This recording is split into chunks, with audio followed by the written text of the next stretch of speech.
ora in onda Potere al Popolo. Fermo preventivo di 12 ore e scudo penale esteso. Il decreto sicurezza è la stretta. Dopo le violenze di Torino, Meloni riunisce i suoi. Questa mattina la Premier in riunione con Tajani e Salvini. Palazzo Chigi vuole accelerare sul decreto sicurezza. Ma sarà decreto sicurezza o sarà disegno di legge? Ancora non si sa nulla, signore e signori. Ancora il buongiorno, la voce di Sammy Varin, Radio Libertà. Come va? Come state? È giornata frizzante, vero? E Francesco si beve una tisana per cercare di calmarsi. Bravo, alla salute, alla salute. Tra pochissimo leggerò i vostri WhatsApp. Ne ho paginoni interi. Siete ancora in tempo a scrivermi se volete essere citati come editorialisti su queste frequenze. Siamo gli unici che facciamo queste cose. 340 6709 659, il numero di WhatsApp a cui indirizzare le vostre meditazioni su quanto è successo questo sabato, su quanto è successo poche ore dopo a Milano, sempre zona Rogoredo, e su cosa dovrebbe fare, a vostro parere, questo governo e magari anche certa magistratura. Intanto striscia rossa in questo momento sul sito di Repubblica. Milano perde l'equilibrio e cade sui binari della metropolitana. Investito è grave. E poi anche qui la sicurezza. Dopo gli scontri a Torino, il governo pronto alla stretta con scudo e fermi preventivi, ma è tensione sul decreto. Come vi dicevo, c'è qualcuno dall'alto che sta guardando cosa combiniamo.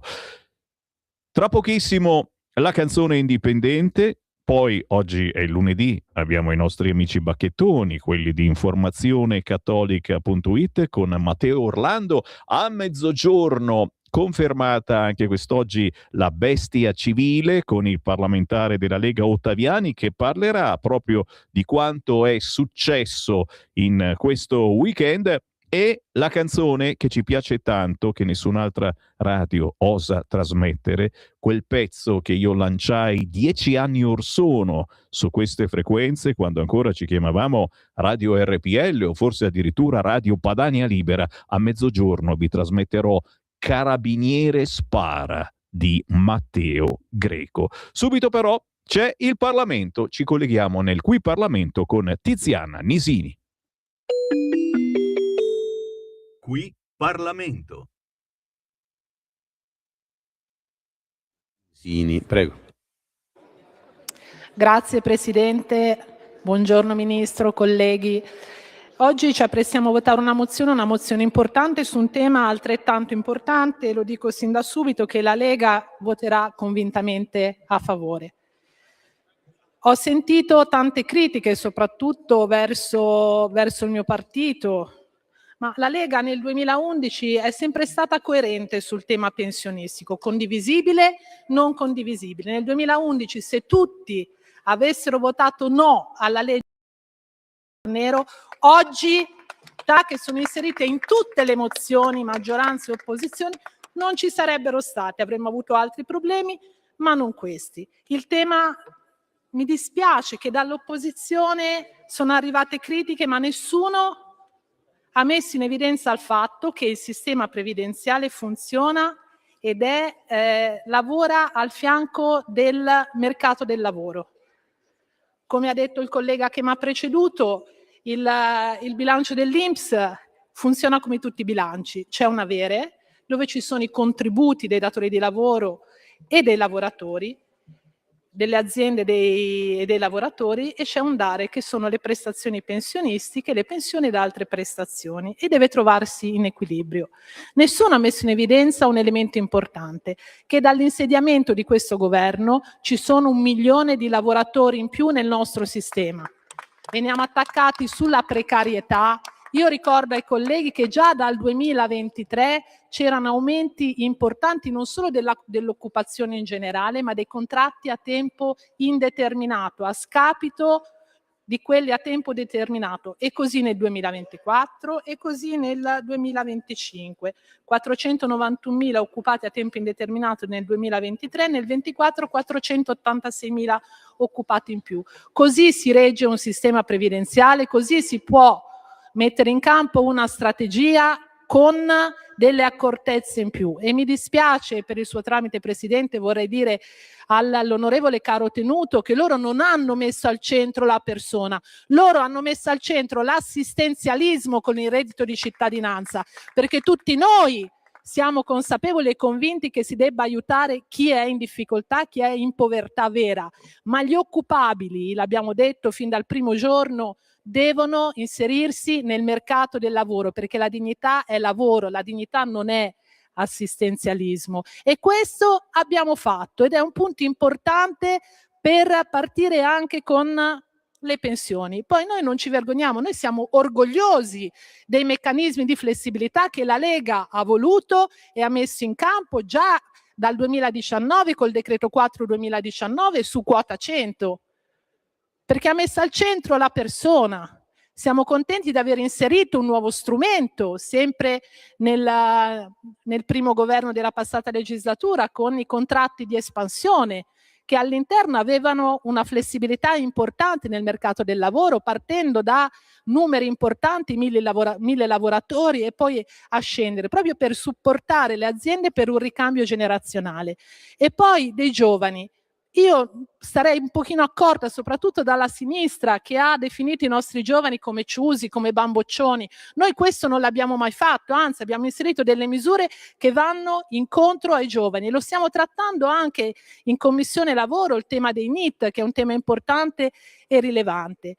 Poi abbiamo anche in legge di bilancio nel 2026 c'è stata una serializzazione degli aumenti per le aspettative di vita che non abbiamo mai voluto e ci batteremo per questo. Ovvio, siamo consapevoli che vada trovato un equilibrio, ma noi abbiamo creato un gran risparmio, cioè le casse dell'INPS vengono foraggiate dalla contribuzione, noi questo lo stiamo facendo, quindi il sistema previdenziale, un aggiustamento, un miglioramento, un cambiamento del sistema previdenziale viaggia di pari passo col mercato del lavoro in un'ottica strategica, non a compartimenti stagni come è stato fatto fino ad ora, perché chi è intervenuto prima di me è stato presente anche nei governi precedenti, ha avuto tanto tempo per sistemare quello che chiede ora, ma non è mai stato fatto da nessuno. Noi lo stiamo facendo in un contenitore molto più ampio, ma al centro rimane ed è il lavoro. I risultati ancora no, ma 3 anni non servono a colmare lacune che arrivano da decenni. Noi ci stiamo provando, la mozione non è vero che non contiene niente, la mozione contiene tutto ciò che è stato fatto, i risultati certificati che si sono ottenuti e quello che andremo a fare in continuità dei 3 anni che sono appena trascorsi. Il percorso è lungo, ma i risultati stanno arrivando e speriamo che arrivino ancora di più. Quindi grazie, e la Lega voterà convintamente a favore di questa mozione. Nisini, prego. Qui Parlamento.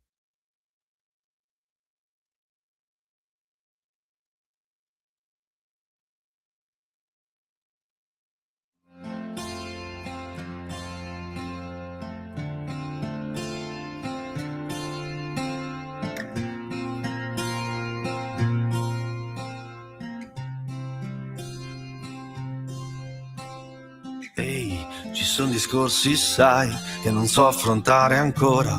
La timidezza, sai, certe volte mi divora. Mi divora.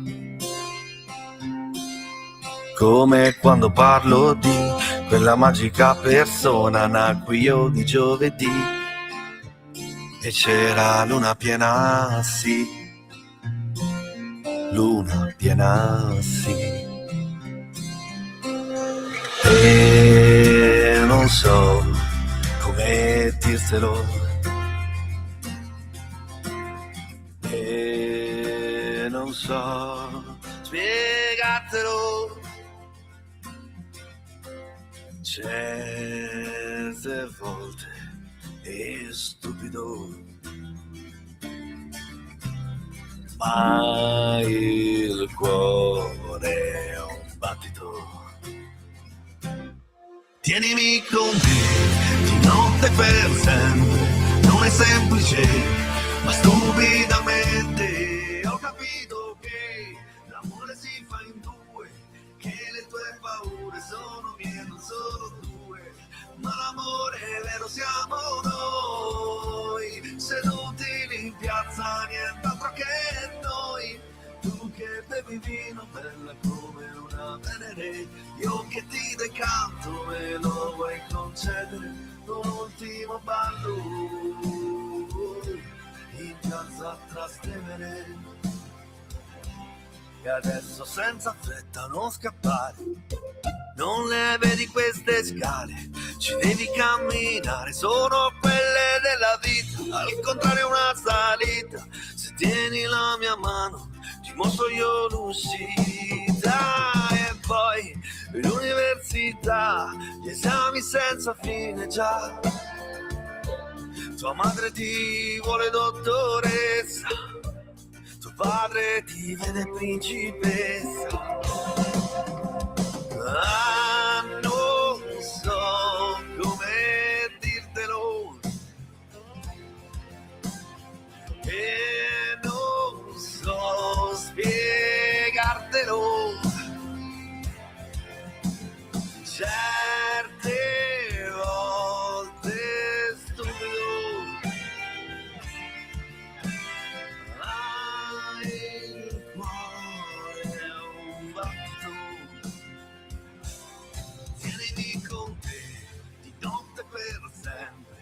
Non è semplice, ma stupidamente ho capito che l'amore si fa in due, che le tue paure sono mie, non solo tue, ma l'amore vero siamo noi, siamo noi, siamo noi, siamo noi, ma l'amore vero siamo noi, seduti lì in piazza, nient'altro che noi. Tu che bevi vino bella come una venere, io che ti decanto me lo vuoi concedere. Un ultimo ballo.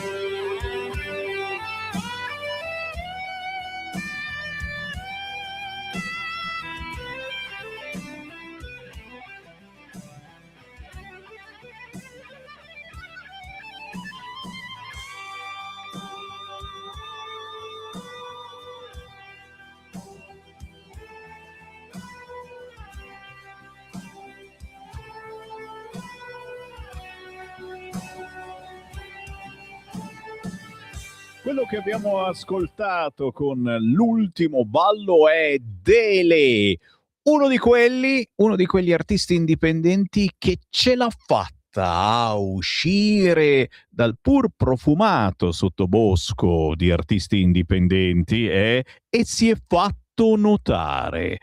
Dele, lo abbiamo con noi. Ciao Enrico!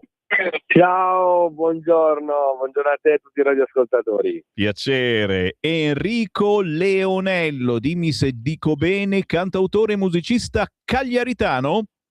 Giusto, corretto, tutto giusto. Cagliari o in zona? Io nato a Cagliari, ma le mie origini sono di Capoterra, un paese in provincia di Cagliari, a pochi chilometri, tra il mare e la montagna. Stupendo, assolutamente. Molti dei nostri ascoltatori conoscono la zona, anche perché spesso e volentieri ci colleghiamo con loro. E Enrico Leonello, in arte Dele, e adesso forse magari ho esagerato, ma forse anche no, a dire che ce l'hai fatta, ti sei fatto notare nella marea di piccoli artisti, di piccole etichette, di autoproduzioni, e ti sei fatto notare per la tua qualità, per le tue qualità. Hai vinto il premio internazionale Bontà a Milano, il secondo posto al premio Mia Martini, sei andato su Radio 2 a Sogni di Gloria, ma hai fatto quasi 2 milioni di visualizzazioni con il brano La Baciata Napoli Version. È vero, Dele?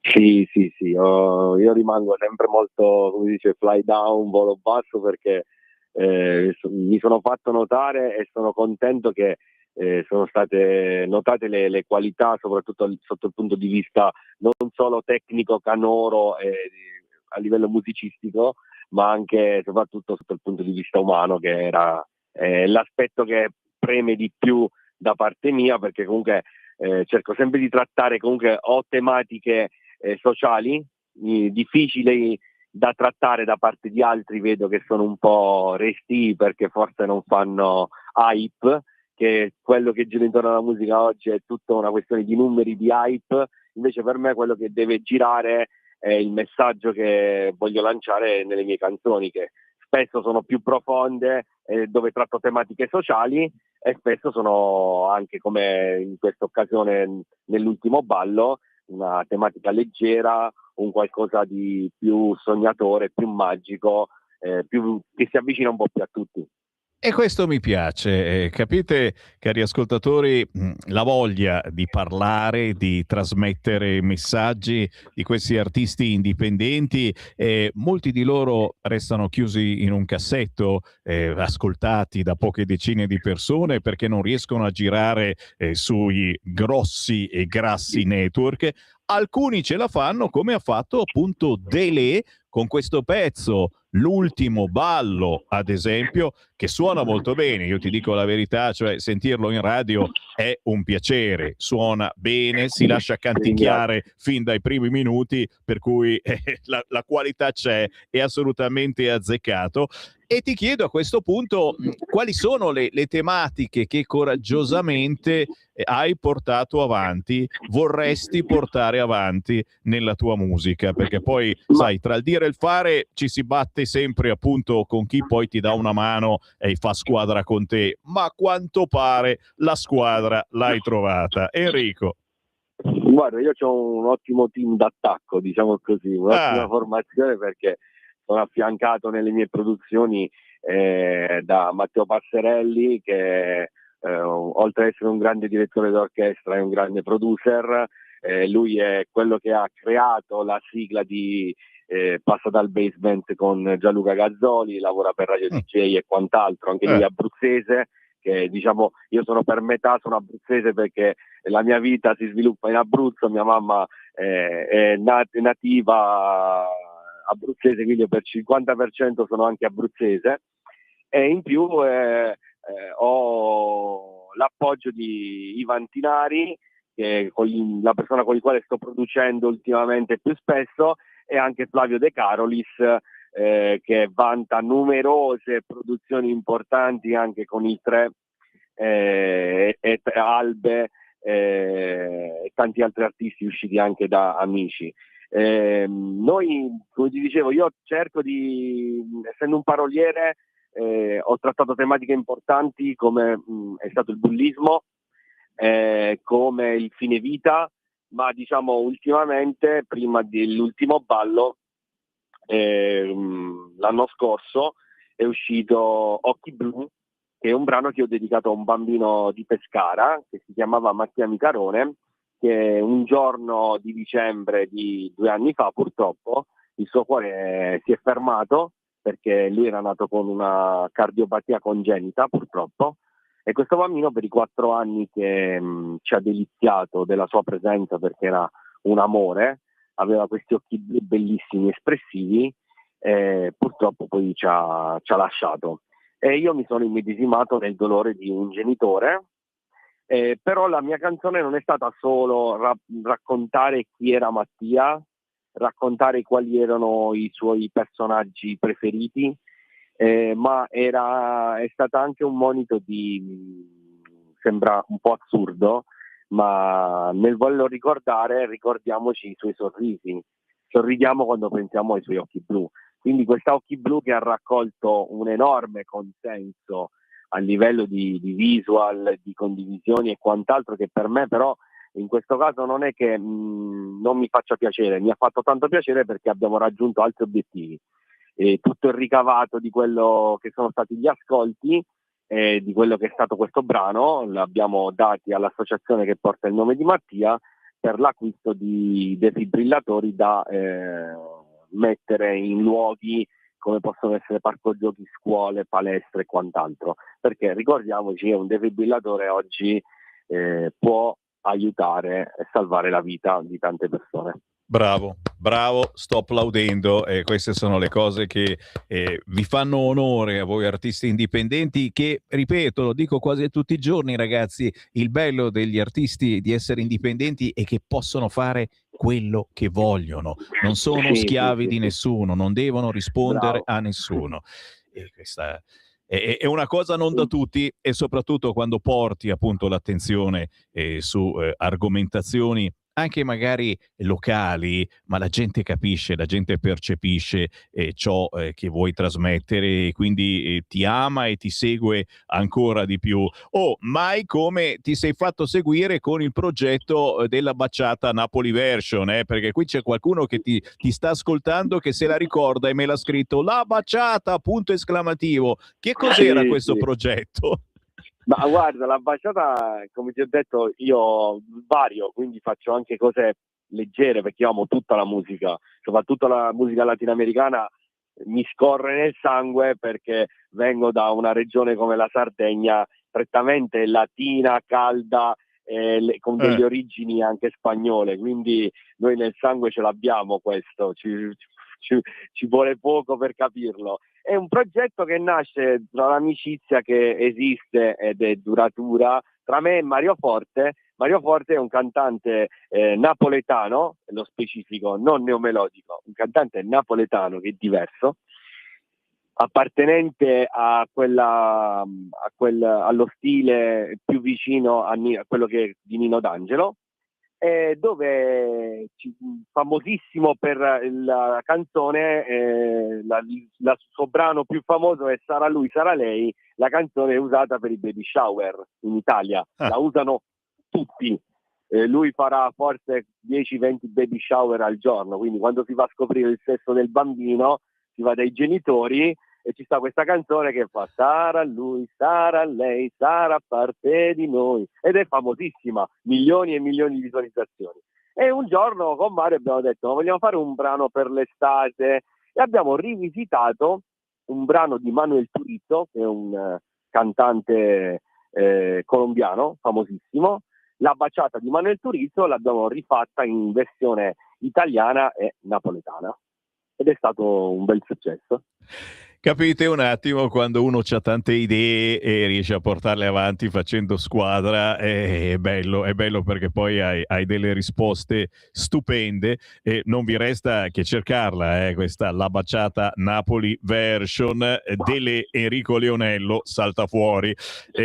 Enrico, che posso dirti se non complimenti? A me fa piacere quando, è come disse la canzone, 1 su 1000 ce la fa, però ce la stai facendo cose belle, cose anche e soprattutto buone e cose di qualità, il che è assolutamente importante quando si tratta di musica indipendente. Molti pensano, sì, questi si fanno la canzoncina in casa con una scheda audio, eccetera. Sì, magari all'inizio, adesso è ben diversa la cosa. Complimenti. Ma guarda, purtroppo la gente non sa quanto sacrificio, quanto sudore e quanta difficoltà, perché comunque dietro gli artisti indipendenti c'è una vita, c'è una famiglia, c'è un lavoro, perché noi non è che possiamo campare di sola musica, purtroppo, magari, quindi io non so come faccio, perché ti dico la verità, ho pensato anche tante volte di mollare. Poi ieri sera ho visto un servizio, se te lo posso rubare un minuto, delle Iene di Leonardo De Andreis, che è questo ragazzo di Roma che è esploso con questa canzone ultimamente, che è diventata una hit, che cantano e ballano tutti, e lui ha detto una frase che mi ha commosso. Io ho pubblicato 22 secondi di un brano che ho fatto l'anno scorso, non avrei mai immaginato che questo brano potesse riscuotere così tanto successo, e quindi ho capito che ero a 22 secondi da poter lasciare tutto, ed era la visione però più sbagliata, perché ero a 22 secondi invece da poter conquistare tutto. Certe volte 22 secondi ti cambiano la vita. Che storie ragazzi. Quindi cerchiamo di andare avanti con i nostri sogni. Giustamente un lavoro che ti dia una mano a sopravvivere ci vuole, però questi sono sogni bellissimi e soprattutto che fanno stare bene le persone, che portano anche del bene a chi ti ascolta, e questo è Certo. assolutamente impagabile. Grazie. Certo. Enrico Leonello, Dele, cercatelo su tutti gli store che salta fuori. Grazie Enrico. Grazie. Ciao, A presto. un abbraccio. Ciao, ciao. Stai ascoltando Radio Libertà. la tua voce libera, senza filtri né censura. La tua radio. Lo amiamo perché ci offre sempre le cose più buone e naturali. Linea Alberto Acerbis. Cari amici di Radio Libertà, cari ascoltatori, buongiorno. Io sono Gaia Acerbis e devo dirvi la verità, devo dirvi che io quest'oggi sono un po' emozionata perché è il mio primo e vero collegamento. Il mio papà Alberto, che molti di voi sono sicura già conosceranno, mi ha detto: Gaia, mi raccomando, fai una bella offerta ai nostri amici di Radio Libertà. Quindi scusatemi in anticipo se non sarò brava come lui, però ci provo e vi parlo del nostro olio Acerbis. Olio Acerbis è un olio extravergine di oliva 100% italiano da olive italiane, certificate all'origine, estratto a freddo. E pensate che proprio in questi giorni stiamo imbottigliando come ogni mattina sulle sponde del lago di Garda l'olio nuovo. E la mia offerta per voi questa mattina è proprio questa: olio nuovo al prezzo vecchio. 6 bottiglie da 1 litro, 84 euro con trasporto gratuito in tutta Italia. Ricordo che olio Acerbis, oltre a far bene alla salute, è un olio che non copre i piatti ma li accompagna e vi fa riscoprire i sapori semplici di una volta. Per ordinare potete chiamare il numero 030 68 40 408 oppure andare sul nostro sito www.olioacerbis.com. Mi raccomando amici, approfittatene finché c'è disponibilità e ricordatevi sempre che l'olio buono è un nutraceutico a metà tra un condimento e un medicinale. Io vi ringrazio, ordinate e dite: ho ascoltato Gaia su Radio Libertà, così mi fate fare anche una bella figura a casa e questo non guasta mai. Io vi abbraccio, una buona giornata, viva l'Italia, viva le cose buone. Stai ascoltando Radio Libertà, la tua voce libera, senza filtri né censure, la tua radio.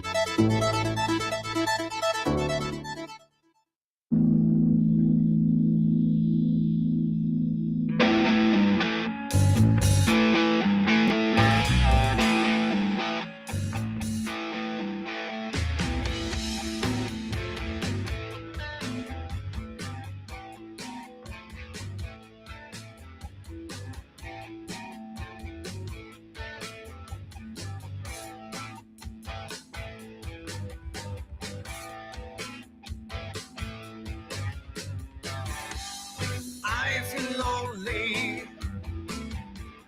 I don't know the only one that I look so hard for his way in the world. I got what I need, and I don't care what I give. But when we forget to thank, we find a memory of good.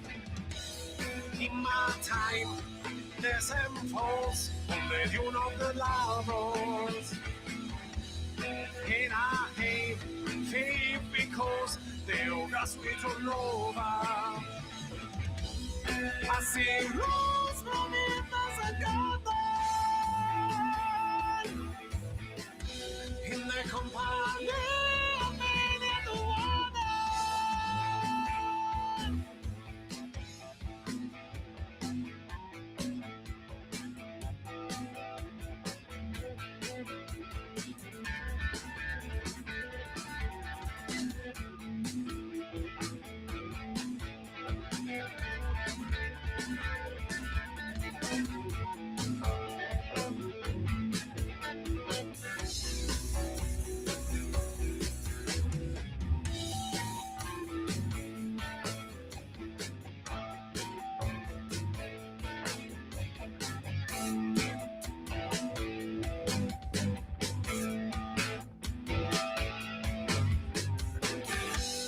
I feel alone, but there is no need to rest yet.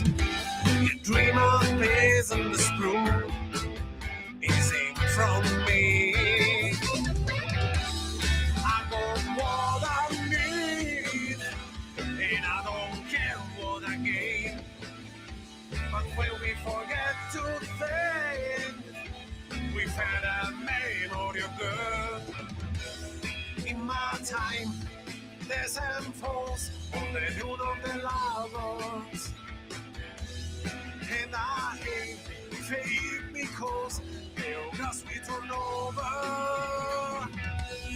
I see rules from it doesn't get there.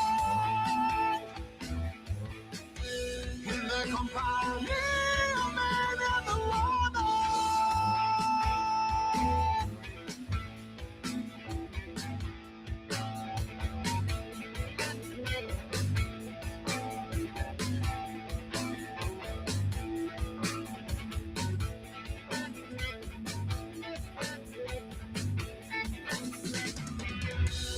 I see roads from it doesn't get there.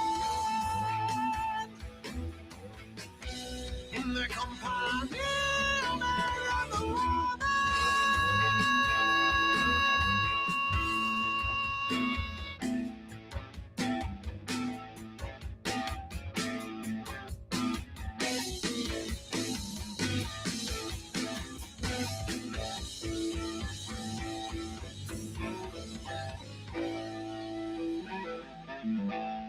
Decisamente frizzantini. Come siete frizzantini oggi con le notizie che sono passate in rassegna stampa? Se ve la siete persa, andate sul sito radiolibertà.net, cliccate podcast dalle 7:30 alle 9:30, ma poi va anche in replica la sera dopo le 20, la frizzante rassegna stampa di Radio Libertà. Questi si chiamano EARS, scritto così, dalla provincia di Varese, dietro casa mia, questa Desert Rose, individualità come via per la fratellanza. Si chiama Alchemical Rock, un rock alchemico, questo progetto che segue un percorso simbolico basato sui colori, sulla mitologia e sugli elementi alchemici. Picciu, roba buona, dalla provincia di Varese, da cercare facilmente sugli store digitali. Desert Rose degli EARS, scritto così.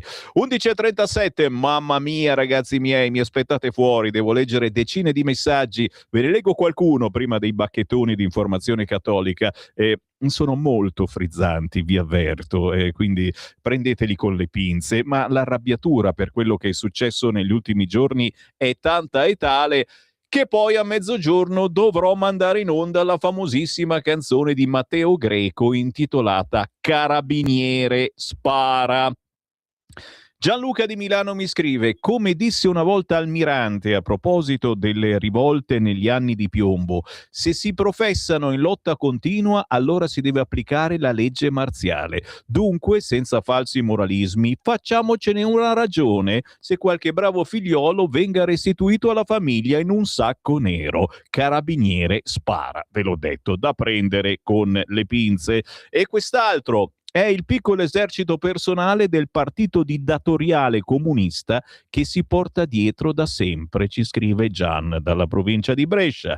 Antonia, ormai l'Italia con la complicità della sinistra, della Chiesa venduta al dio denaro, è diventata preda di interessi internazionali. Vogliono la sua capitolazione.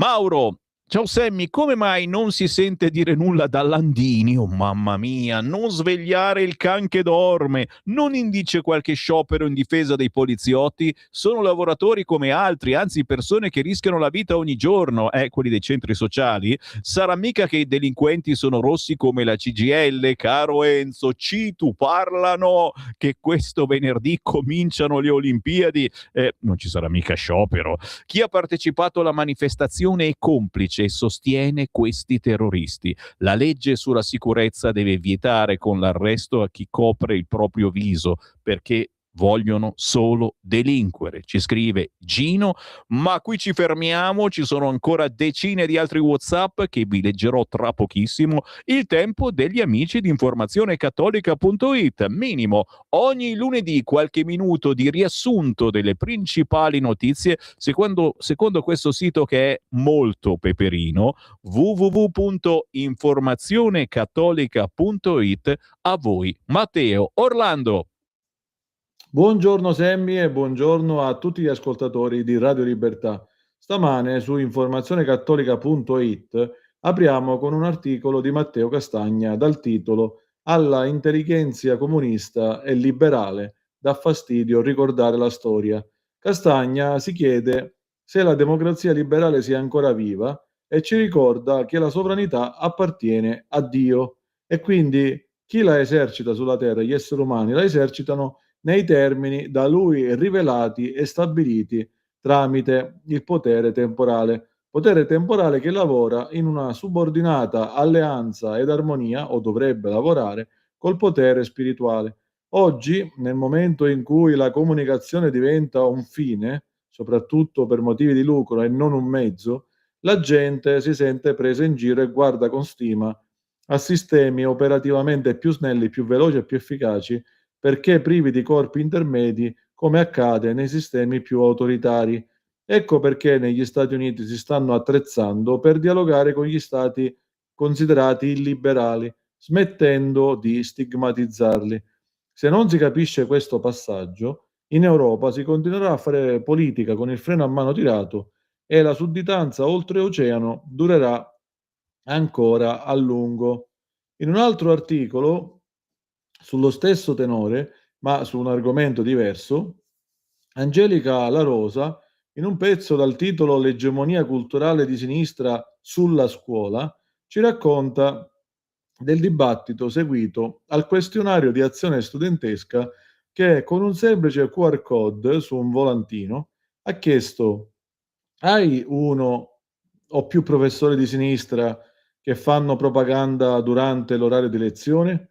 Una domanda legittima, visto quanto accade nelle scuole, una domanda che ha avuto il merito di portare alla luce una realtà che da anni viene taciuta o minimizzata.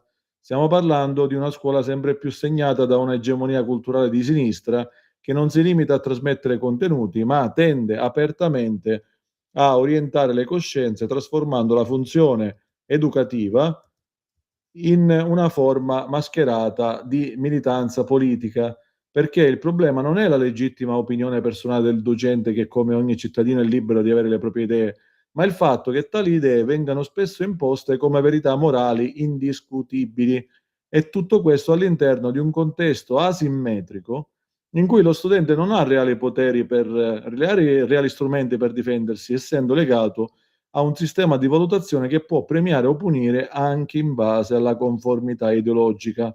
Infatti, in molte aule italiane il pluralismo non è una pratica reale ma uno slogan, mentre la narrazione dominante è quella che demonizza tutto ciò che non rientra nei canoni progressisti, liquidando posizioni conservatrici, sovraniste, cattoliche o semplicemente non allineate come arretrate, pericolose o addirittura moralmente riprovevoli.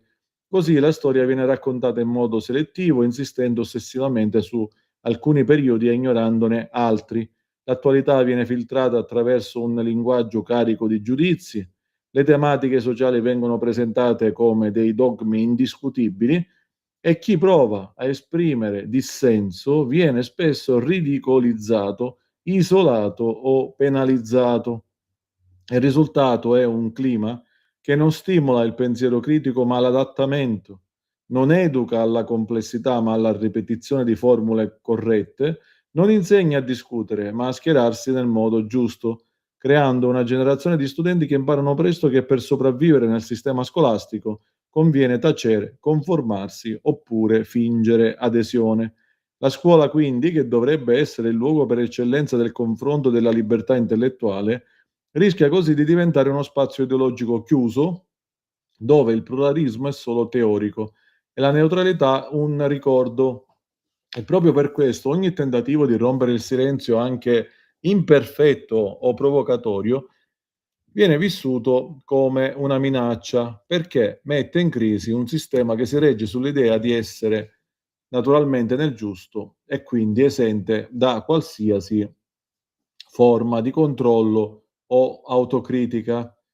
In un altro articolo, sempre su informazionecattolica.it, intitolato Ben 1100 comuni sono privi di un negozio alimentare, commentiamo questa notizia sottolineando che non è soltanto un dato economico, ma un segnale di allarme civile e culturale, perché dove scompare il commercio di prossimità si spegne anche una parte della vita comunitaria, fatta di relazioni, di controllo sociale spontaneo, di accesso quotidiano ai beni essenziali. E l'economia che celebra l'aumento delle superfici medie dei punti vendita come un successo, dimentica che non si mangiano i metri quadri, ma il pane che quei negozi rendevano disponibile a pochi passi da casa. In un articolo dal titolo "Il più grande distruttore della pace è l'aborto", Leone XIV cita Madre Teresa, abbiamo riportato le parole integrali del pontefice dette ai partecipanti al convegno One Humanity, One Planet lo scorso 31 gennaio 2026. E il Papa dice che se non promuoviamo la concordia in una università o in un ufficio tra partiti e associazioni, come potremmo curarla in un intero Stato o tra i continenti? Così ha domandato il pontefice e poi ha detto: non ci sarà pace senza porre fine alla guerra che l'umanità fa a se stessa, quando scarta chi è debole, quando esclude chi è povero, quando resta indifferente davanti al profugo e all'oppresso. Solo chi ha cura dei più piccoli può fare cose davvero grandi. Poi la citazione che abbiamo detto prima, Madre Teresa di Calcutta, santa degli ultimi e premio Nobel per la pace, affermava a riguardo che il più grande distruttore della pace è l'aborto. La sua voce rimane profetica, ha commentato Leone XIV, nessuna politica può porsi a servizio dei popoli se esclude dalla vita coloro che stanno per venire al mondo, se non soccorre chi è nell'indigenza materiale e spirituale. Parole più chiare di queste contro l'aborto è impossibile trovarne. Poi sull'altro nostro sito, infobreac con la k.it, in un articolo dal titolo "Un colpo alla ideologia gender", il presidente degli Stati Uniti Donald Trump ha firmato un ordine esecutivo che impone ai ministeri governativi di non fornire in futuro supporto finanziario a organizzazioni straniere che sostengono progetti DI, acronimo di diversità, equità e inclusione, o che sviluppano politiche di genere basate sulla ideologia LGBTQ. La decisione rientra nell'ambito della politica di aiuti esteri e stabilisce che il Dipartimento di Stato debba elaborare regolamenti specifici per l'attuazione di questo decreto. E con questo provvedimento il presidente americano amplia la cosiddetta politica di Città del Messico, una disposizione che vieta il finanziamento di organizzazioni al di fuori degli Stati Uniti che praticano o promuovono l'aborto. E sulla base di queste linee guida, le organizzazioni che desiderano accedere ai fondi di aiuti internazionali degli Stati Uniti devono accettare formalmente le condizioni imposte. Inoltre, devono garantire che i loro partner e le entità contraenti aderiscano alle stesse regole. Si sottolinea inoltre che il ripristino della politica di Città del Messico ha già avuto significative conseguenze economiche per le organizzazioni internazionali per la promozione dell'aborto. Infatti, l'International Planned Parenthood Federation, che si stima che abbia perso somme pari a 100 milioni di dollari dopo l'introduzione di questa politica di Città del Messico, quindi una multinazionale dell'aborto che perde soldi grazie alle norme pro vita di Trump. Anche su infobreak.it siamo ritornati su quanto accaduto a Sanremo, dove Monsignor Antonio Suetta ha installato la campana dei bimbi non nati e ci siamo augurati con un articolo che questa iniziativa, che ha portato una quantità notevole di critiche ipocrite nei confronti del vescovo, speriamo che questa iniziativa si estenda in tutta Italia. E sarebbe veramente interessante che in ogni diocesi si sentisse una campana che ricorda a tutti che la vita è sacra, a maggior ragione dopo le parole del pontefice che abbiamo riferito prima.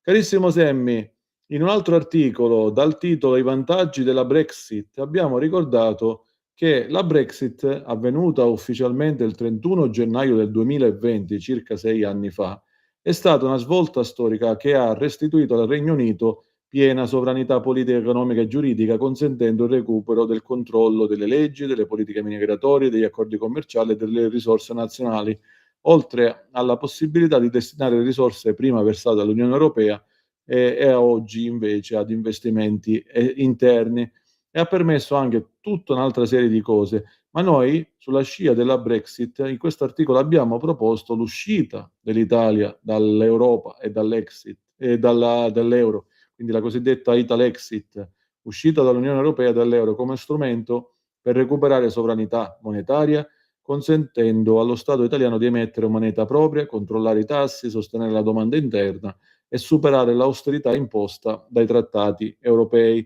Ciò permetterebbe una politica economica espansiva, il rilancio della competitività, la riduzione della disoccupazione e una politica industriale autonoma. L'uscita dell'Italia dall'UE garantirebbe inoltre piena sovranità legislativa, libertà commerciale e agricola, una diplomazia indipendente e il rafforzamento dello Stato sociale. Concludiamo infine, carissimo Semmi, con un mio articolo dal titolo La pioniera del violino pop rock in Italia. Parlo della violinista veneta Lisa Agnelli, che ha costruito la sua carriera sulla volontà di superare i confini tradizionali dello strumento e trasformarlo in una voce viva, contemporanea e trasversale.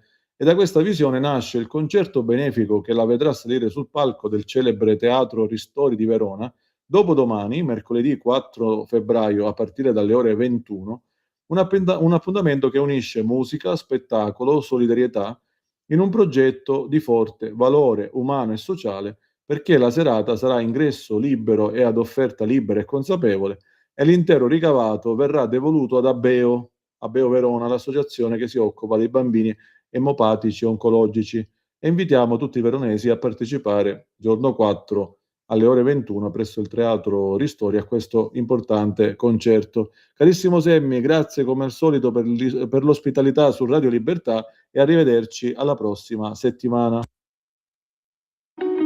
Segui la Lega è una trasmissione realizzata in convenzione con La Lega per Salvini Premier. Caro Matteo Orlando, è sempre un piacere ospitarti sulle nostre frequenze. Fuori linea sicuramente ciò che scrivete sul sito informazionecattolica.it, mai quanto ciò che ci stanno scrivendo i nostri ascoltatori questa mattina. 340-6709-659 è il numero esclusivamente riservato ai vostri WhatsApp. Dalla mattina alla sera, anche di notte, ci arrivano messaggi su quanto sta accadendo. Ve ne leggo un po'. Buongiorno, sarà un caso che il nuovo presidente della Federal Reserve è imparentato con il presidente della comunità ebraica USA? Buongiorno, sarà un caso che tra i delinquenti di Torino ci siano figli e figlie di magistrati e giudici? Buongiorno, sarà un caso che le Olimpiadi invernali invece di costare 1,5 miliardi ci siano costate 6? Ma ci mancherebbe altro, succede a ogni lavoro. Sarà per meriti acquisiti che Giovanotti ha ricevuto il premio da Mattarella, ma non soltanto Giovanotti, e lui ha fatto scena certamente, ma anche altri non lo hanno detto, non lo hanno fatto così scena, ma lo hanno preso anche loro. Invece non è per caso che il Papa ha ricordato che l'aborto è la prima causa di guerra? Lo ricordi, Zaia il radicale? E ancora, sono tutti delinquenti, compresi quelli pacifici, delinquenti e futuri delinquenti. Datemi il potere, 5 minuti e sistemo tutto. Per fortuna che questo ascoltatore non ce l'ha. E ancora, WhatsApp al 340-6709-659. Le uniche parole sensate vengono dal generale della Folgore Marco Bertolini.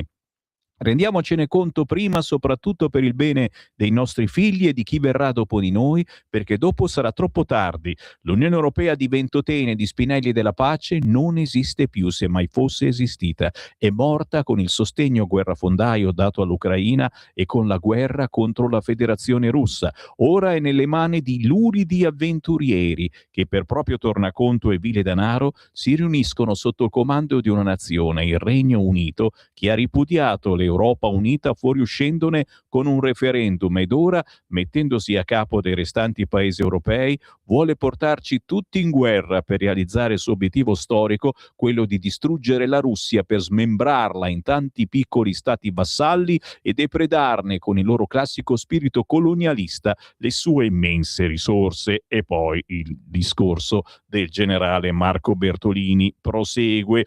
Buongiorno, sono di Torino. Primo responsabile il sindaco Lorusso, perché solo 30 giorni fa, dopo aver tolto lo stabile, glielo aveva ancora dato, ma solo i 2 piani, e gli voleva far fare opere di bene. Non si capisce cosa volesse dire. Il risultato è che questi scontri continui con i nostri poliziotti.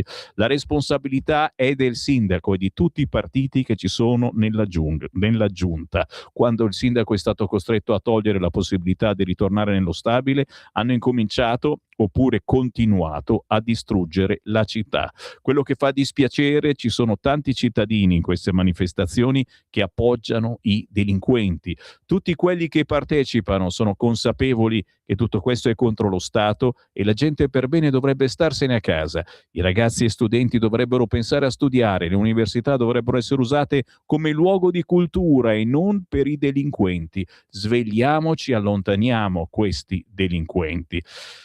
Interessante.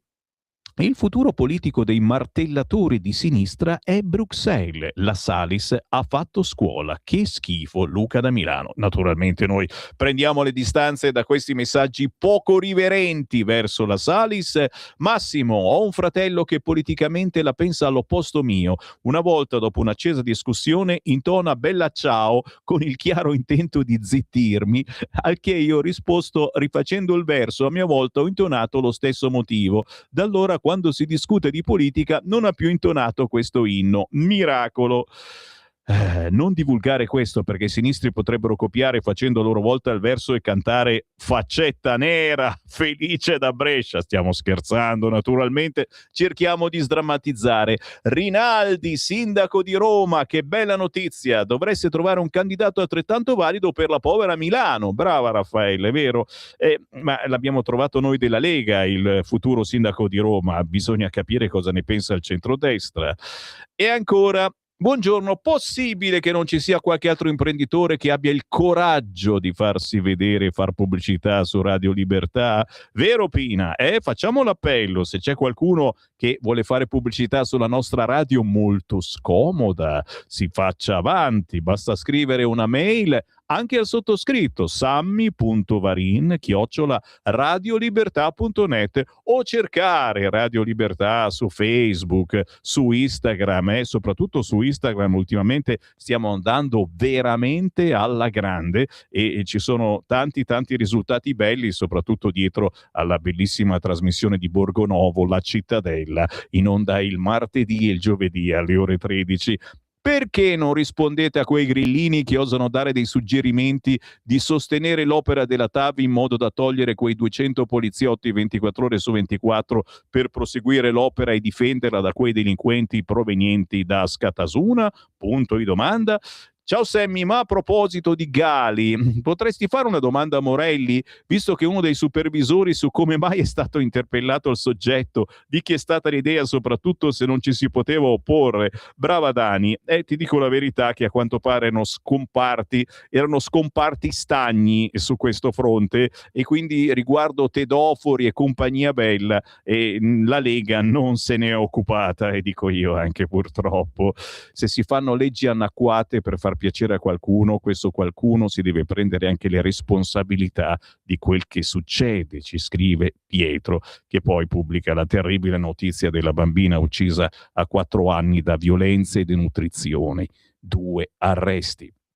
E ancora, i nuovi decreti non serviranno a una beata fava. Contro i delinquenti occorre, ed è un dovere, stroncarli anche utilizzando i sistemi che loro stessi utilizzano. Diversamente sono soltanto belle parole. Da ex democristiani, ci scrive Ruggero. No, dai, ex democristiani no, almeno non guardare noi. Ciao Sammy, non perdiamoci questa scossa. È un'opportunità per far valere le ragioni della Lega. È vero, e sono minuti cruciali questi, decidono se farne un disegno di legge o un decreto delle cose volute dalla Lega. Fa freddo, usiamo gli idranti contro i teppisti di Askatasuna e i loro sinistri fiancheggiatori. Scusa Sammy, ma sono incazzato nero con i miei concittadini che stanno zitti di fronte alla violenza, ci scrive il Silvio da Torino. E poi c'è anche un messaggio audio sul cursore, sentiamolo. Ciao Sammy, sono Walter. Uela. Parlo della polizia, delle forze antisommossa, ma ci dimentichiamo quando i portuali di Trieste scioperavano con la faccia a Pirla, scusa se dico Pirla, mi dico di peggio, che disse alla carica contro i portuali seduti. È facile fare i leoni contro chi... Poi quando si trovano questi la carica non la fanno, perché? Perché materiale dice che sennò li picchiano i poveri bambini, figli della borghesia sicuramente torinese. Sto zitto, non vado oltre perché sennò... Lo so, andate oltre, ma con questa radio si può fare, certamente. Ancora WhatsApp, ma tra poco me ne vado, ormai è tardissimo, bisogna andarsene. Complimenti ragazzi, queste sono le trasmissioni che mi piacciono, grazie e buona giornata, scrive Marisa, riferendosi anche alla trasmissione conclusa prima, quella di Giulio Cainarca, che è tornato in diretta. A proposito dell'interruzione della conferenza stampa che l'onorevole Furgiela aveva organizzato per presentare la proposta di legge sulla remigrazione, dove erano coloro che operano nel servizio d'ordine della Camera? Perché non ha allontanato chi ha interrotto l'evento? È vero, devo dire la verità, nessuno ha scritto niente quest'oggi su questa cosa, e poi il referendum sulla remigrazione, la raccolta firme è andata non bene ma benissimo.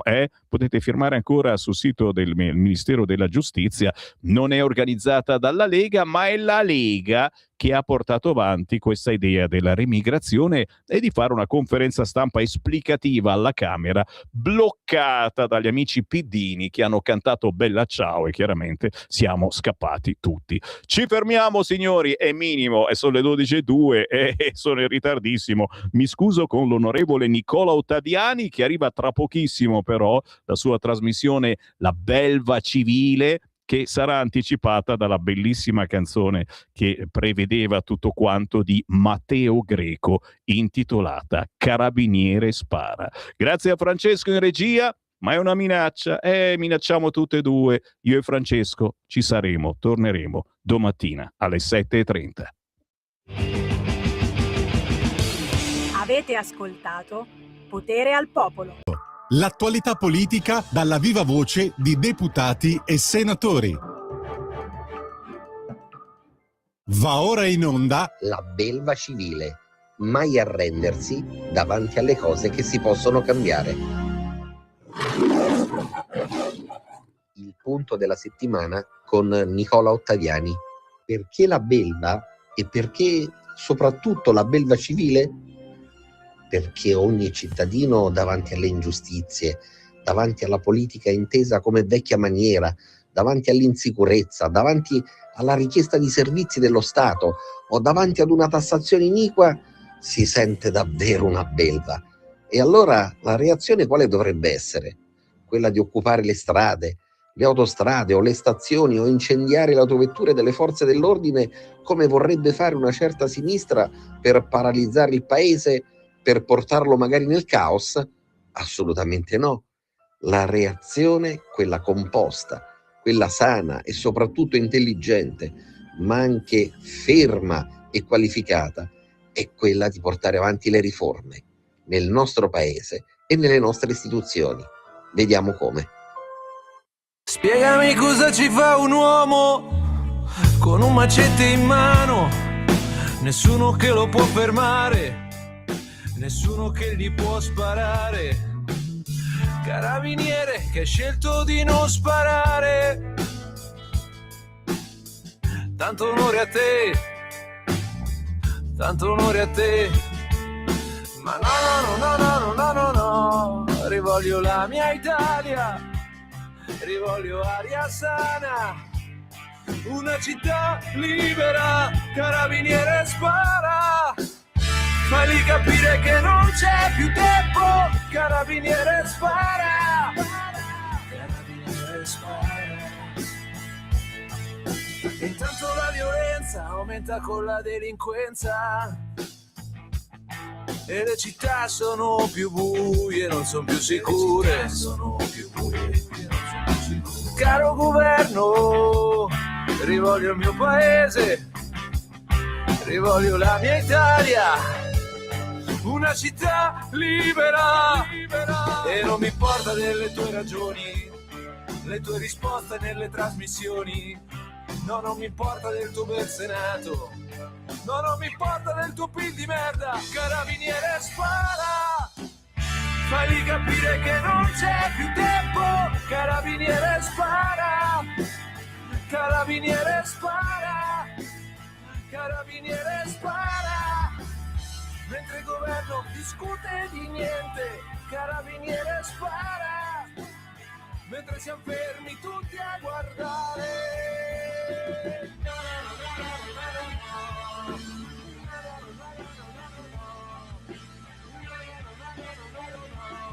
Rivoglio la mia Italia, rivoglio aria sana, una città libera, carabiniere spara. Fagli capire che non c'è più tempo, carabiniere spara.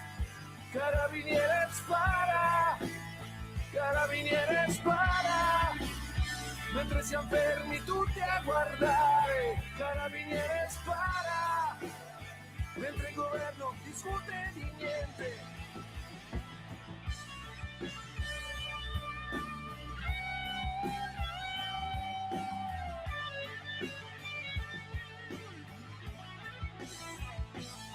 Tutti a guardare.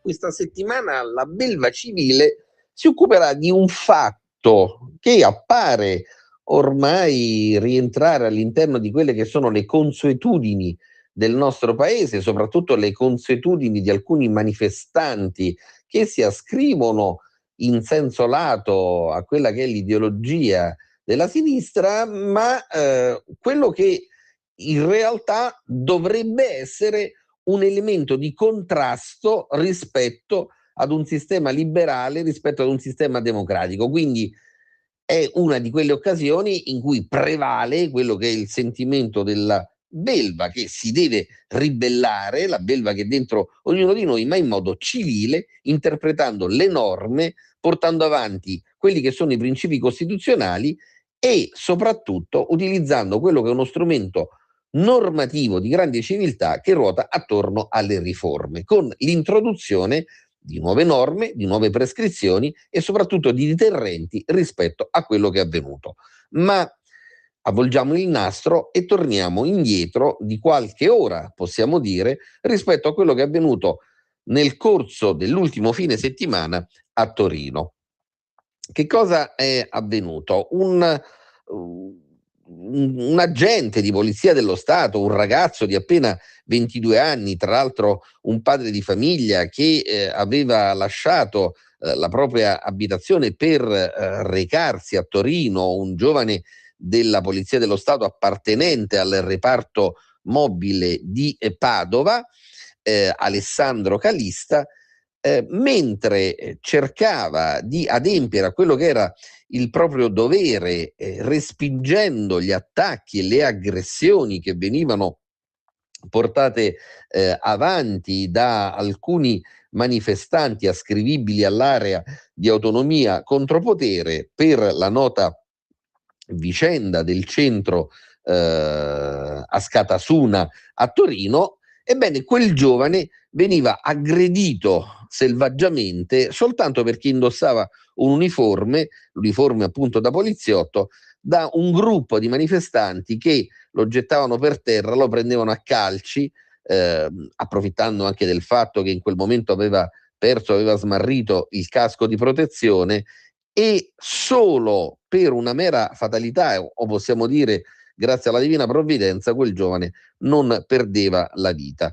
Che cosa è avvenuto? Mentre una parte della sinistra, in modo del tutto timido, ha fatto finta di esprimere un minimo di solidarietà, insomma, diciamo che era un atto doveroso, ma soprattutto un atto dovuto, lo possiamo definire una sorta di minimo sindacale, e non solo non sono state prese le distanze completamente e in modo perentorio, in modo chiaro rispetto a quello che è avvenuto, ma sostanzialmente quella stessa parte della sinistra ha detto, beh, insomma, ma comunque questo non ha nulla a che fare con quella che è la legittimità della protesta di fondo che coloro che in qualche modo volevano rioccupare questo immobile, un immobile pubblico, un immobile che per troppi anni è stato alla mercé appunto di questa area definita autonomia contropotere, ebbene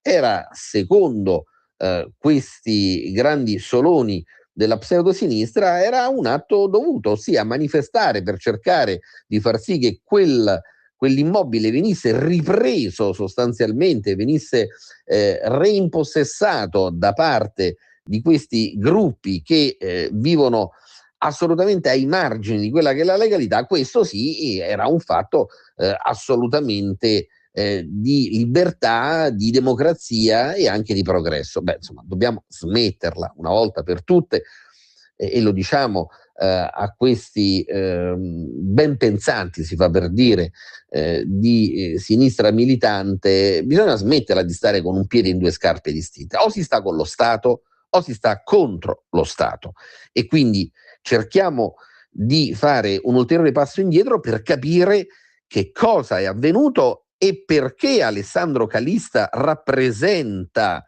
dopo anche quelle che sono state le dimissioni, il ricovero all'ospedale delle Molinette a Torino, davvero un alfiere della libertà, ma soprattutto un alfiere del rispetto dell'ordine democratico.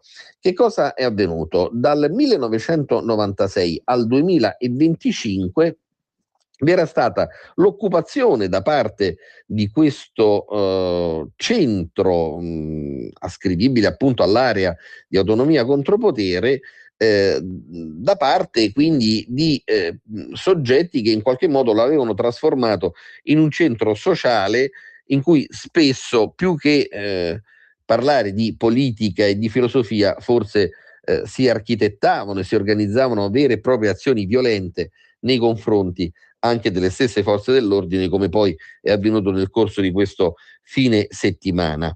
Ebbene, questo edificio, che si trova presso Borgo Vanchiglia, in quel di Torino, era stato sgombrato a novembre dalla forza pubblica per ordine del ministro dell'Interno, dopo che, lo ricordiamo tutti, c'era stato un accesso con violenze vere e proprie all'interno della direzione editoriale, quindi all'interno di quelli che erano gli uffici del quotidiano La Stampa. Ebbene, in quel caso, malgrado insomma quel quotidiano normalmente non è che dispensi grandi favori verso il governo, è stato però il governo, e in primis il ministro degli interni, a ribadire quello che è il concetto della libertà vera di espressione, perché i giornalisti della Stampa avevano tutto il diritto di esprimersi con massima libertà e soprattutto non avevano nessun obbligo di dover sottostare alla violenza che avevano subito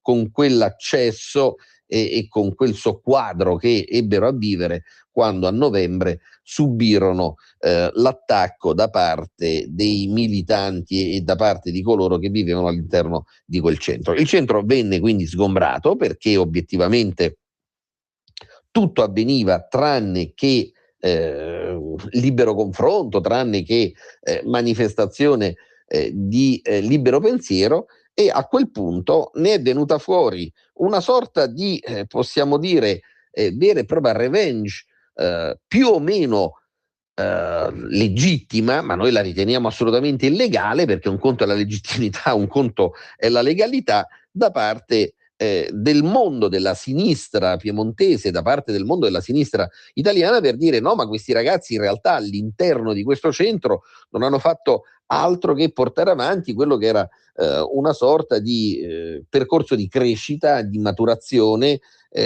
sottraendo probabilmente forse le proprie braccia a quello che era, secondo noi, un contributo importante che avrebbero potuto dare alla società civile, continuando a studiare o lavorando, perché così insomma si dà il contributo vero alla società civile. Detto questo, comunque la vicenda non finì lì, ne iniziarono scontri di piazza, ne iniziarono una serie di manifestazioni anche violente, che sono andate a culminare con la vicenda dello scorso fine settimana, in cui appunto oltre 1500 specialisti della guerriglia, incappucciati ed organizzati, provenienti da ogni parte addirittura d'Europa, si sono dati appuntamento a Torino per manifestare contro lo sgombero dello storico centro sociale di Ascata Asuna, perché a loro dire Ascata Asuna rappresenta quello che è un avamposto di libertà, in basco significa appunto libertà, e quindi un centro sociale autogestito di quelli che, tanto per essere chiari, in qualche modo cercano di contribuire a disegnare un'ingegneria sociale alternativa rispetto allo Stato. Ecco perché Alessandro Calista è un eroe, è un giovane di 22 anni che, lo dicevamo all'inizio della trasmissione, per una mera fatalità non ci ha rimesso alle penne, per una mera fatalità potrà riabbracciare di qui a qualche ora i propri familiari con una prognosi di circa 20 giorni, è stato dimesso infatti all'ospedale Le Molinette, e insieme a lui, grazie al cielo, è stato dimesso anche Francesco Roselli, un altro poliziotto che poi è quello che ha salvato Calista riportandolo all'interno della linea di sicurezza ove vi erano gli altri poliziotti. Anche lui ha avuto circa 30 giorni di prognosi e possiamo definirlo in modo anche se laico un altro miracolato. Ora, che cosa ha a che fare il diritto di manifestare con quelle che sono le azioni violente che vengono poste in essere nei confronti di altri cittadini e in modo particolare nei confronti delle forze dell'ordine? E soprattutto, che cosa ha a che fare il grido di tanti che con l'invocazione di Bella Ciao continuavano all'interno della manifestazione ad inveire contro le forze dell'ordine e definendole in alcuni casi addirittura fasciste? Ebbene, anche su questo dobbiamo intenderci una volta per tutte. Il fascismo, così come viene inteso, non può essere soltanto confinato ad un profilo di carattere storico transeunte, temporaneo, che sia durato un ventennio, un trentennio, ma è un modo di essere, è un modo di interpretare quello che è il profilo della violenza, del mancato rispetto verso la dissenting opinion, verso colui che la pensa e che si ispira a valori diversi. E non sono questi atti di puro fascismo? Cioè accusare le forze dell'ordine di portare avanti la violenza fine a se stessa, al grido peraltro dell'antifascismo, non è questo di per sé un atto assolutamente fascista in senso lato, o comunque sotto il punto di vista del corretto etimo ideologico? Ecco, su questo la sinistra dovrebbe interrogarsi all'interno del nostro paese. Non si può stare col diavolo e l'acqua santa e servire tutti e due allo stesso modo. Ci vuole una scelta di fondo che deve essere portata avanti senza se e senza ma.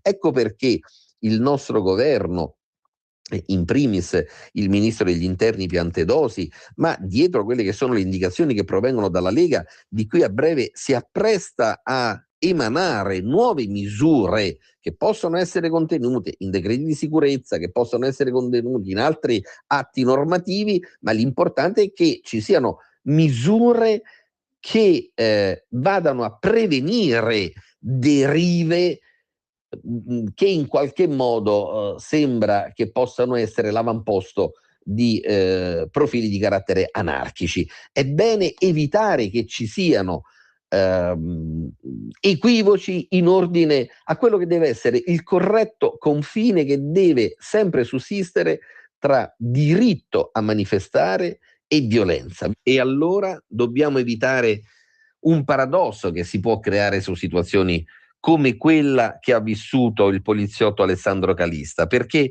rischieremmo addirittura di farlo finire sotto processo.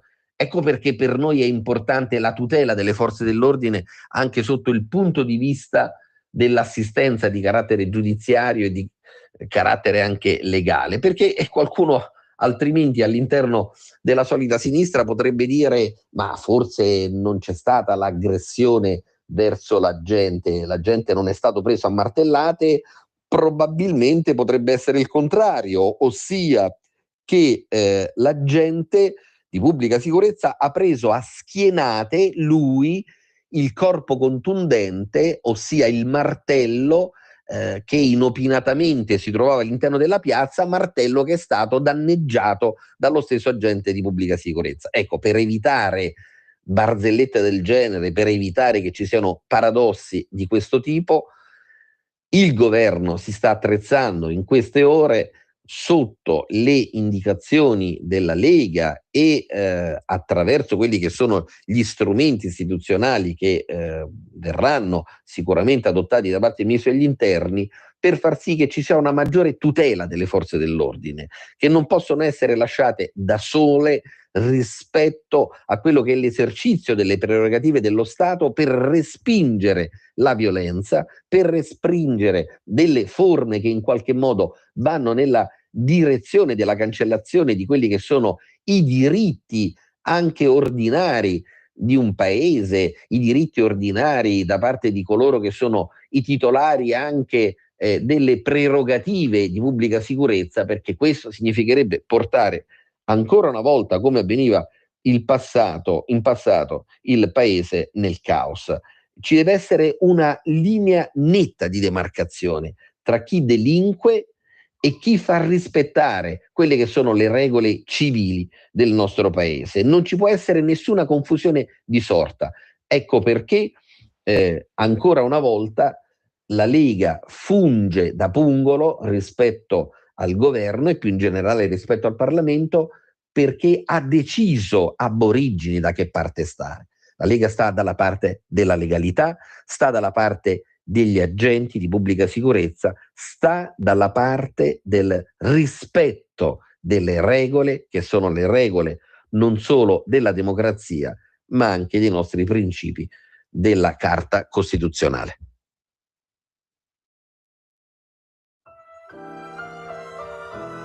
Avete ascoltato La Belva Civile.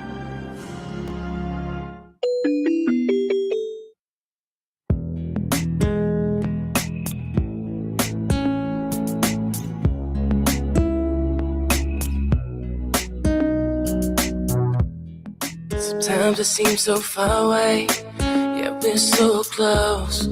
Sometimes you don't know if I will make it. At times things get crazy, but I just wanna love you. Let me show you that I care. Tonight is the night. I'm gonna love you. Let me show you that I care. It's alright. Continue to fight. Said I'm gonna have you, and I'll always be there. When I listen to my heart, baby, you're the only one I wanna be with.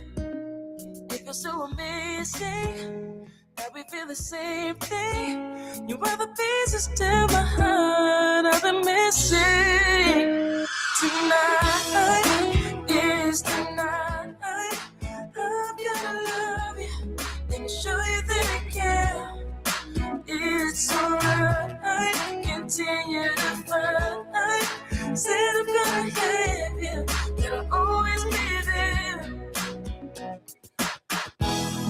when you cross my path.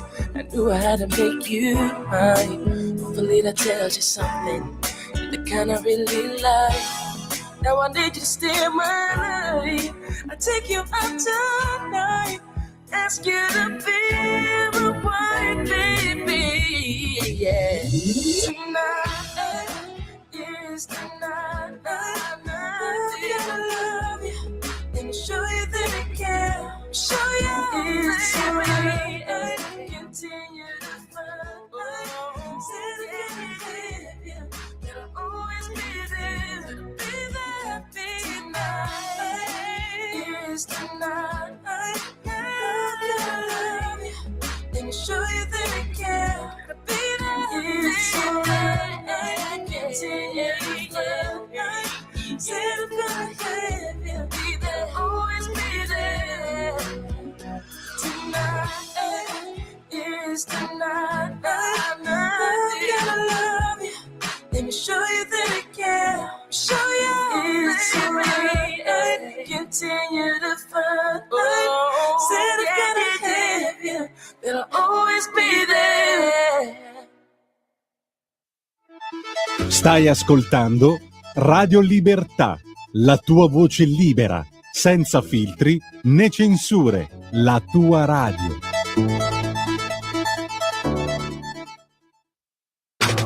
Stai ascoltando Radio Libertà, la tua voce libera, senza filtri né censura. La tua radio.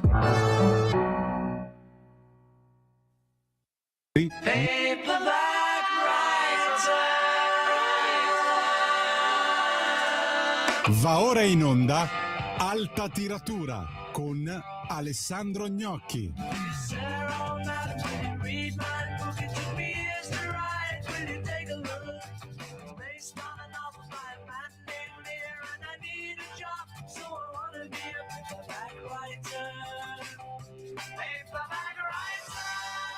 Benvenuti ad Alta Tiratura, io sono Alessandro Gnocchi, questa è Radio Libertà. Partiamo da una cosa di giornata che bisogna assolutamente sottolineare, perché sono usciti i dati ufficiali rilasciati dall'AIE, che è l'Associazione Italiana degli Editori, relativi alle vendite del 2025, ed è stato un bagno di sangue con una flessione netta rispetto al 2024 e addirittura con 3 milioni e mezzo di libri invenduti, cioè di libri venduti in meno rispetto all'altro precedente. È un fortissimo calo e se si va a vedere un po' più in profondità il report fornito dall'AIE, notiamo che ci sono delle differenze piuttosto evidenti tra i piccoli editori e i grandi gruppi. I grandi gruppi perdono, ma in maniera contenuta, invece piccoli e medi editori rischiano seriamente di essere spazzati via da questa ennesima crisi. Siamo tornati a livelli di lettura di qualche anno fa, quindi abbiamo fatto dei passi indietro e bisogna dire che questo dato non così ampio è però condiviso da tutti gli altri paesi dell'Unione Europea. La lettura è in flessione un po' dappertutto. Ora noi sappiamo, e lo sappiamo meglio di ogni altro noi che facciamo i quotidiani, noi sappiamo che l'editoria cartacea è in grave crisi, perché la gente preferisce leggere i contenuti sul web, contenuti che naturalmente hanno un grado diseguale di autorevolezza. Alcuni sono ottimi contenuti, altri sono generati da intelligenze artificiali che si nutrono di intelligenze artificiali.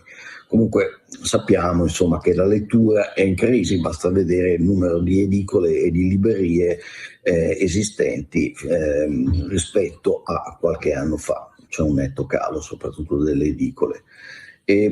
Appunto, quindi i grandi gruppi perdono, ma non tanto. Gli editori piccoli e medi invece sono in qualche caso alla canna del gas, nel senso che esistono come marchio ma non esistono poi di fatto come azienda.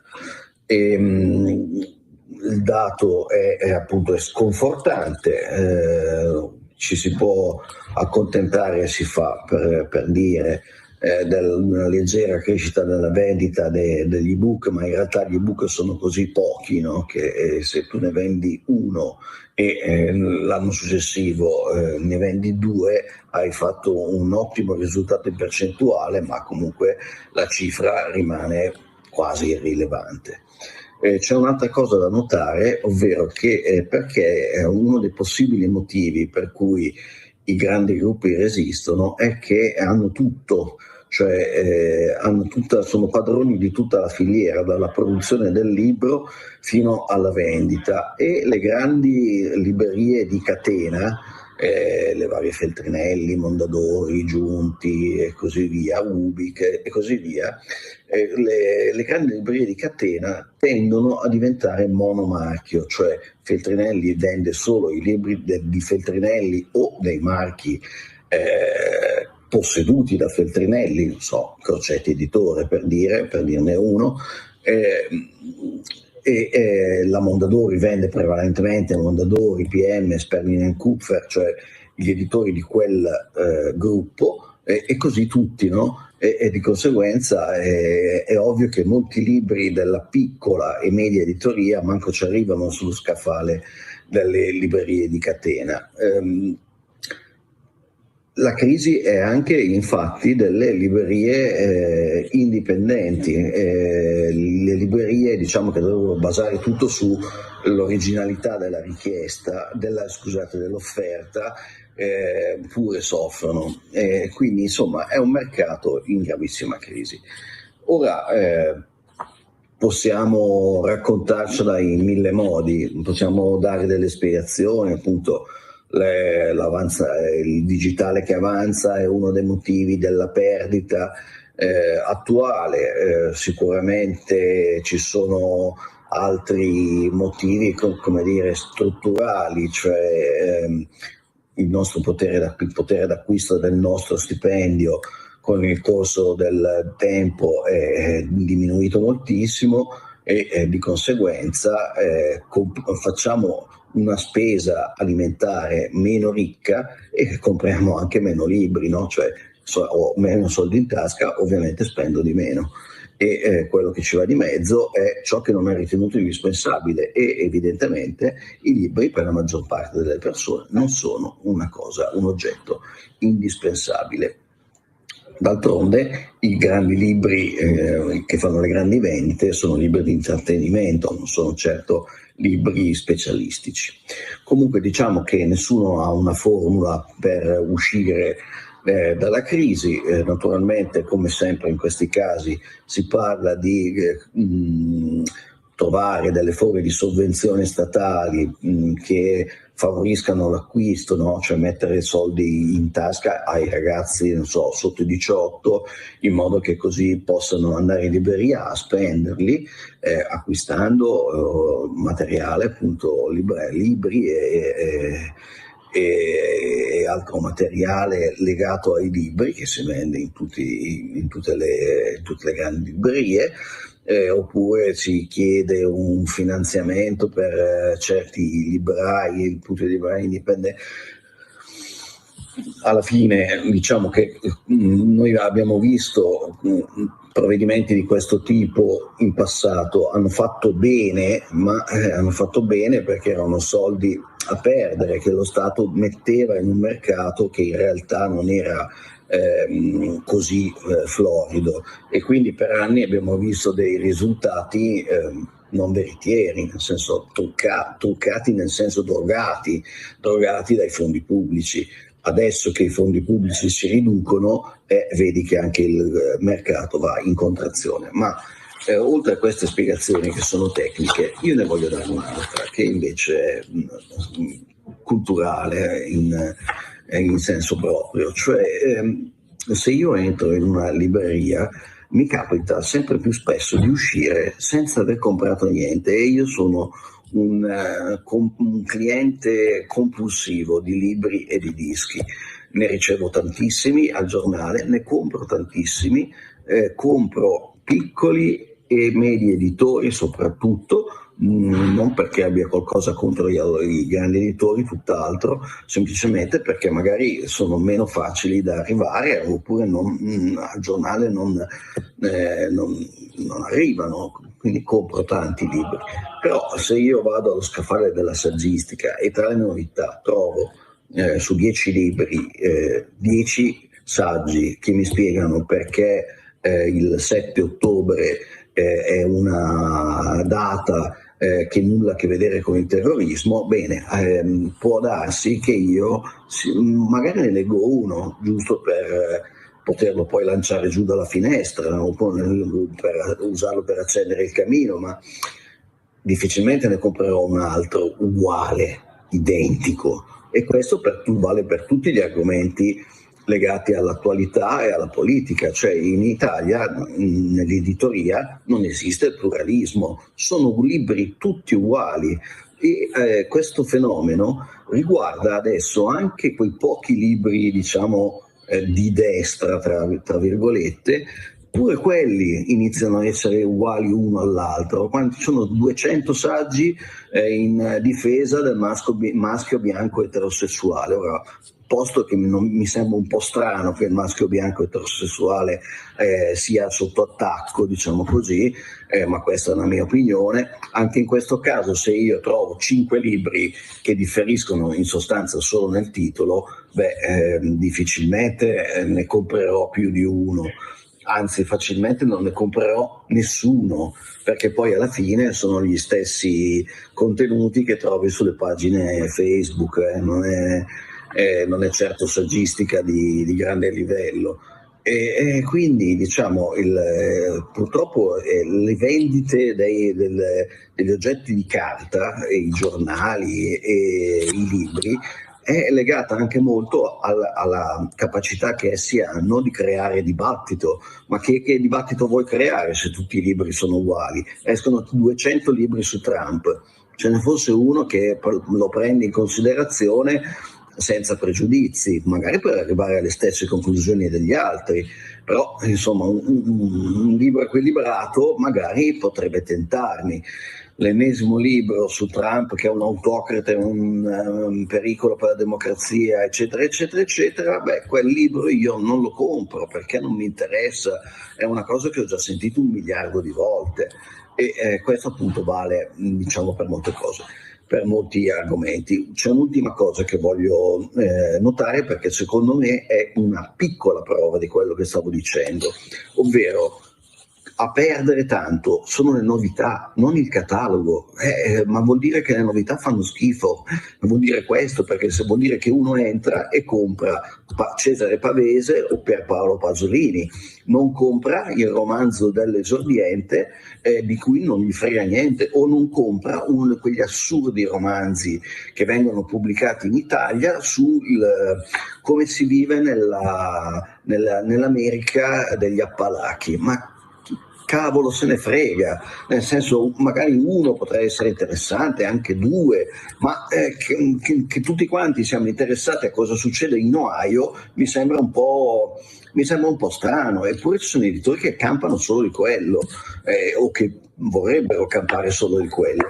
Quindi secondo me, diciamo, l'economia ha i suoi cicli, però un po' più un tipo di editoria più pluralistico forse potrebbe aiutare anche le vendite.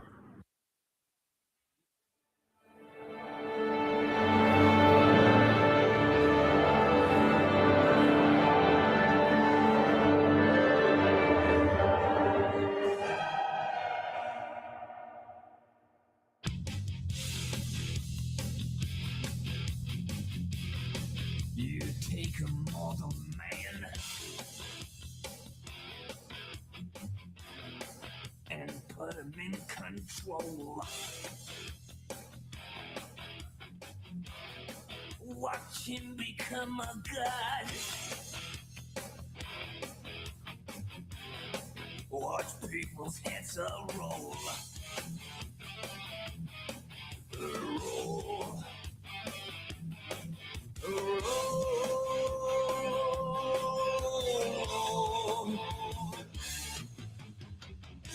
just like the Pied Piper, led rats through the streets.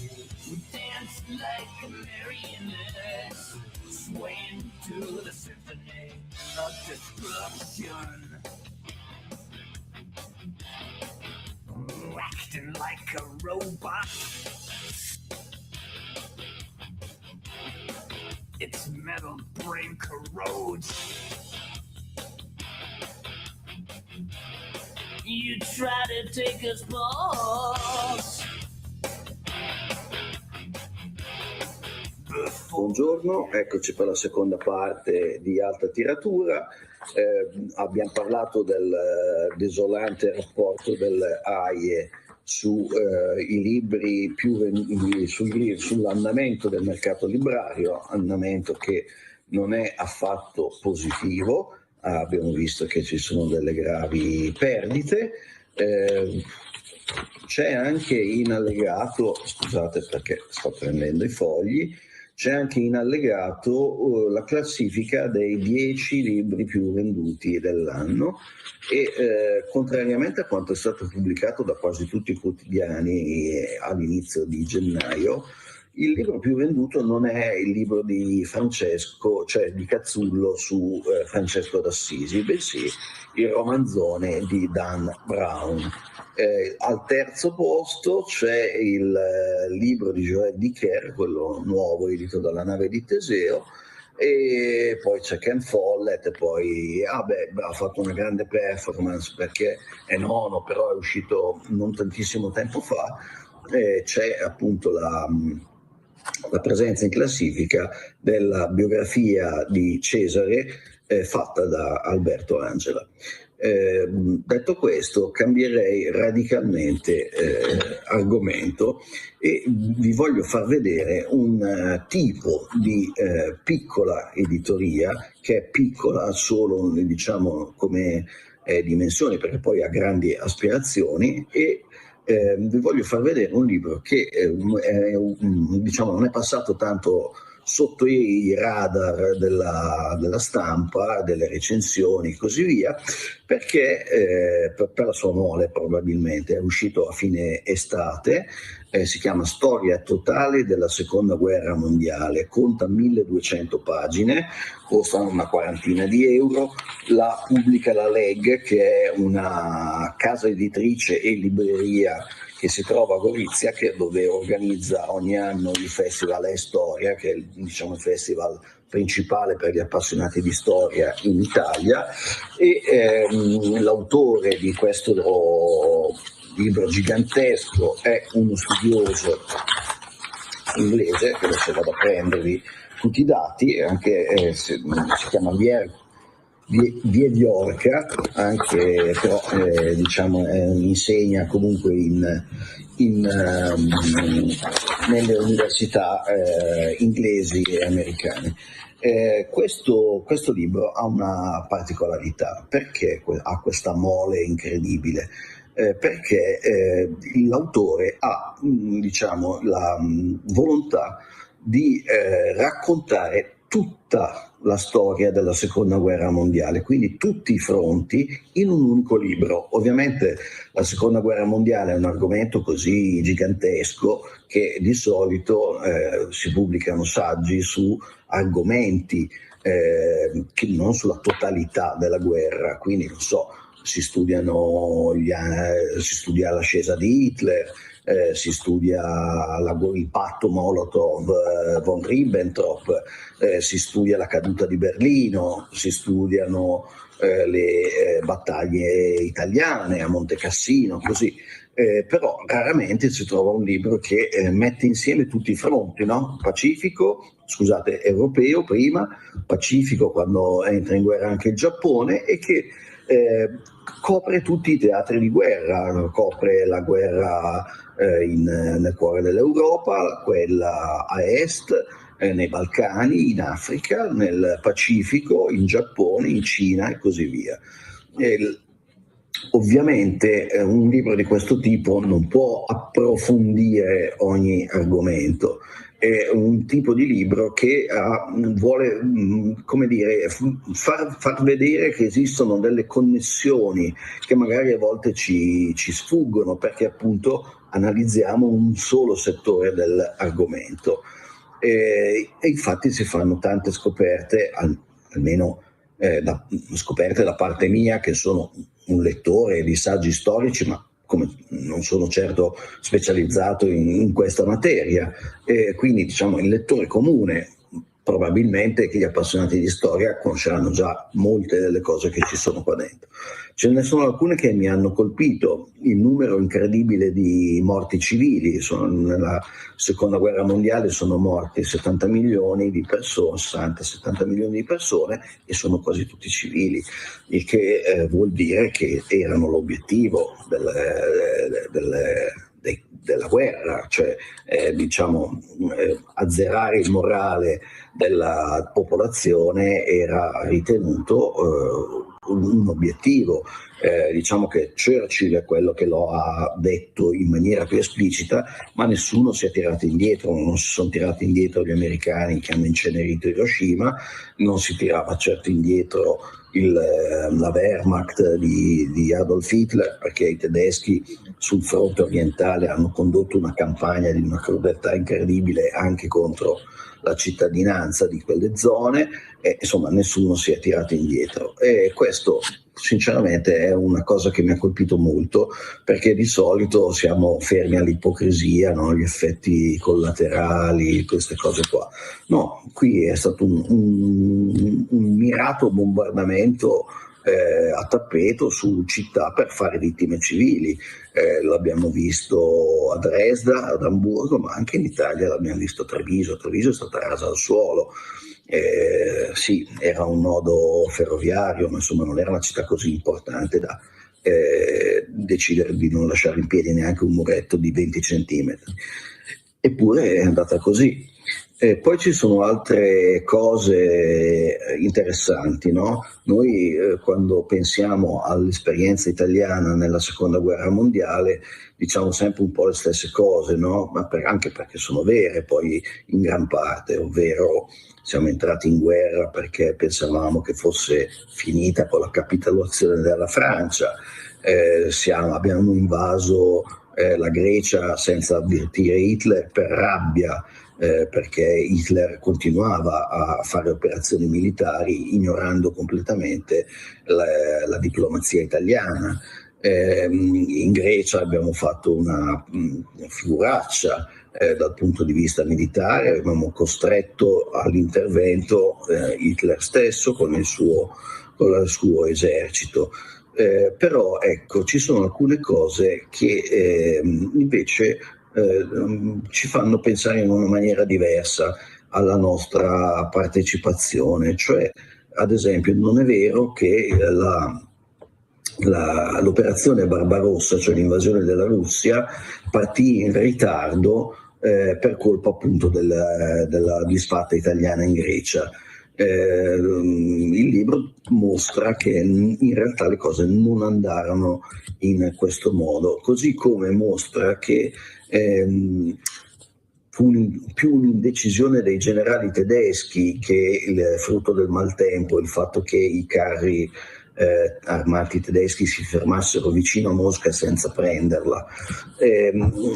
Un'altra cosa che mi ha colpito è che normalmente, con l'eccezione della battaglia di El Alamein, dove la grandezza il coraggio dei soldati italiani, che pure persero, è riconosciuto dagli inglesi che vinsero quella battaglia, con l'eccezione di El Alamein pensiamo che sia stata una campagna disastrosa con una ritirata dopo l'altra.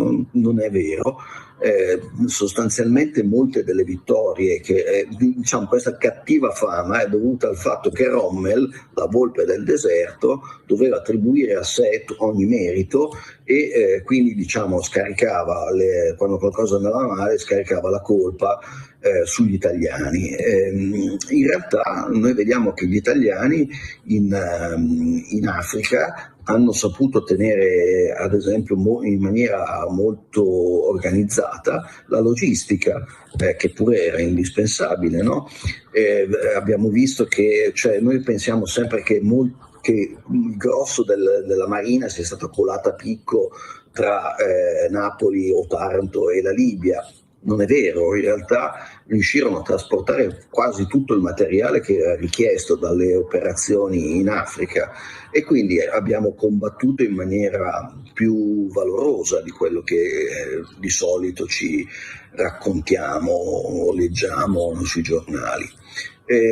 Naturalmente c'è una quantità di informazioni che è incredibile in questo libro, che, ripeto, si chiama Storia totale della seconda guerra mondiale di Vievorka, il nome dello storico, pubblicato dalla Lega, 1200 pagine.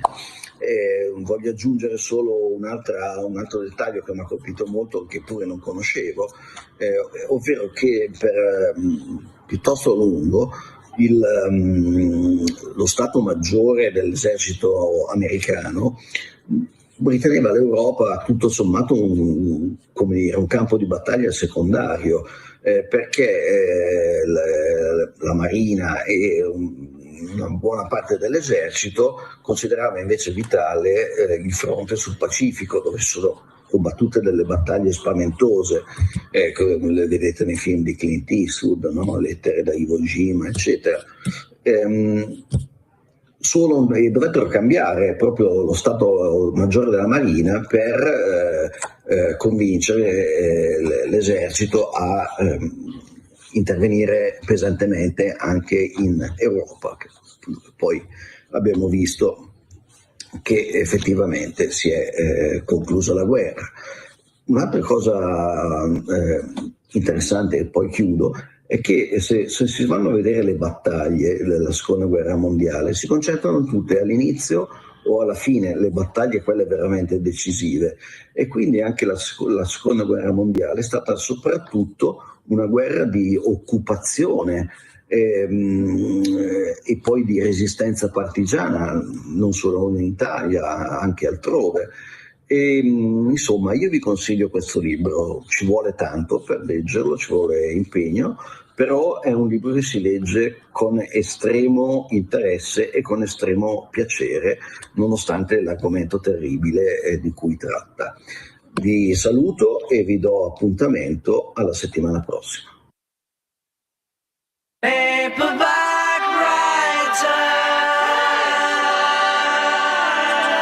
Avete ascoltato Alta Tiratura.